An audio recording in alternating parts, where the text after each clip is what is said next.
एकदम सही कहा योगी आदित्यनाथ जी ने कि बटोगे हिंदुओं तो कटोगे हिंदुओं, एक रहोगे तो नेक रहोगे। अब आती है बात कि लोग ये पूछ रहे हैं काटेगा कौन? वही काटेगा जिसने कश्मीर में कश्मीरी पंडितों को काटा था, वही काटेगा जिसने महाराष्ट्र बॉम्बे में जाकर के धाए धाए गोलियां चलाई थी ताज होटल ताज पर, वही काटेगा जिसने राम गोपाल मिश्रा के छाती पर 35 गोलियां दाग दी, वही काटेगा जिसने कन्हैया को काटा था, वही काटेगा जिसने कमलेश को मारा था, वही काटेगा जिसने श्रद्धा की बोटियां करके फ्रिज में डाला था, वही काटेगा जो मुझे अलीपुर कोर्ट में पश्चिम बंगाल में जलाने और काटने आया था।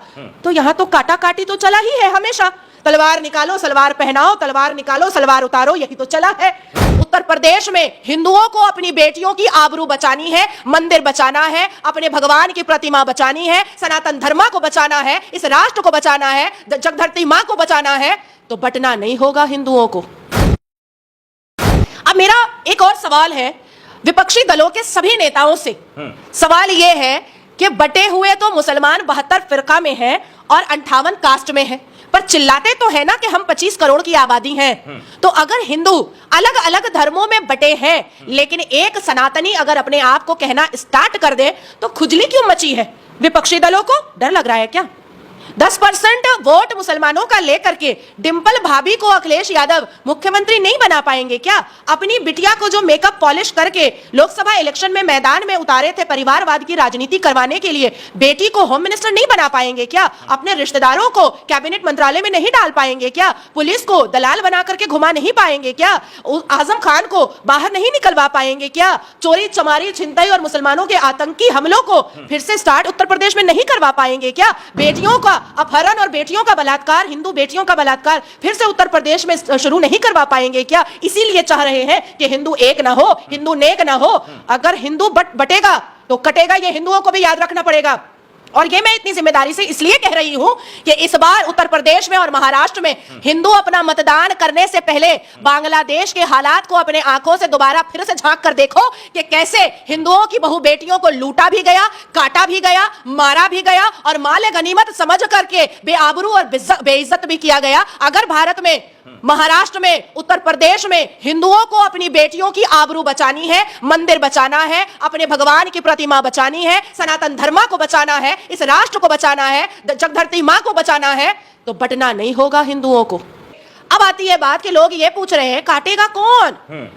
वही काटेगा जिसने कश्मीर में कश्मीरी पंडितों को काटा था, वही काटेगा जिसने महाराष्ट्र बॉम्बे में जाकर के धाए धाए गोलियां चलाई थी ताज होटल ताज पर, वही काटेगा जिसने राम गोपाल मिश्रा के छाती पर 35 गोलियां दाग दी, वही काटेगा जिसने कन्हैया को काटा था, वही काटेगा जिसने कमलेश को मारा था, वही काटेगा जिसने श्रद्धा की बोटियां करके फ्रिज में डाला था, वही काटेगा जो मुझे अलीपुर कोर्ट में पश्चिम बंगाल में जलाने और काटने आया था।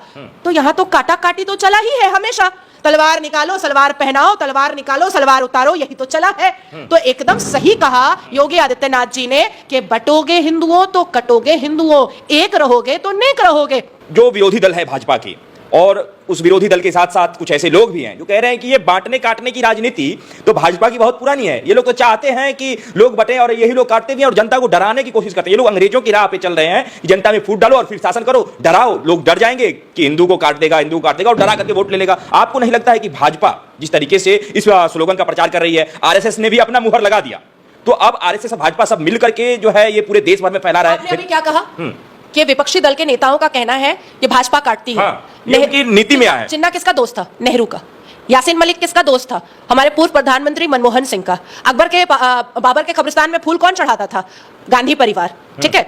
अभी जाकिर नायक किसका दोस्त था? दिग्विजय का। महाराष्ट्र चलते हैं, ठीक है। ये शरद पवार किसकी दोस्ती में था? दाऊद इब्राहिम की। ये नवाब मलिक किसकी दोस्ती में था? दाऊद इब्राहिम की। ये संजय रावत किसकी दोस्ती में था? दाऊद इब्राहिम के। ये आजम खान किसकी दोस्ती में था? दाऊद इब्राहिम के। तो आप मुझे बता रहे हैं किसके बारे में? जो टेररिस्ट आतंकियों के साथ बैठ करके दस्तरखान पर तंदूरी मुर्गा तोड़ा करते थे, वो भाजपा पर उंगली उठा रहे हैं। कैसे कैसे? और मुसलमान वादियों का समर्थन करने वाले आज तक शिया सुन्नी देवबंदी बरेलवी बोरी और अहमदिया मुसलमानों को तो एक नहीं कर पाए, चले आए हैं सनातनियों को बांटने का और काटने का और पीटने का बात करने के लिए।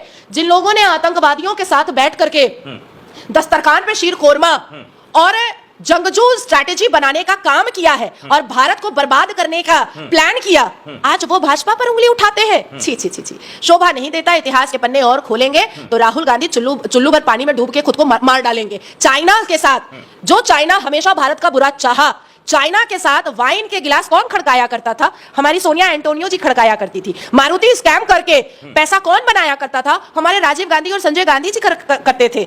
अब आप बताइए, साधु स्लॉटर किसने करवाया था? हमारी इंदिरा गांधी जी ने करवाया था। सिखों का स्लॉटर किसने करवाया था? हमारी इंदिरा गांधी जी ने करवाया था। तो ये लोग जो आपातकाल की रानी और आपातकाल की रानी के जो परिवार और उसके दल्ले और उसके चमचे और उसके इल्लू पिल्लू जो सोच रहे हैं कि वो भाजपा पर सवाल उठाएंगे और भाजपा पर उंगली उठाने से भारत के सनातनी कन्विंस हो जाएंगे, अब नहीं। अब तो हर एक सनातनी हर हर महादेव और जय जगन्नाथ बोलेगा और जाकर के भाजपा को मतदान करेगा। अच्छा।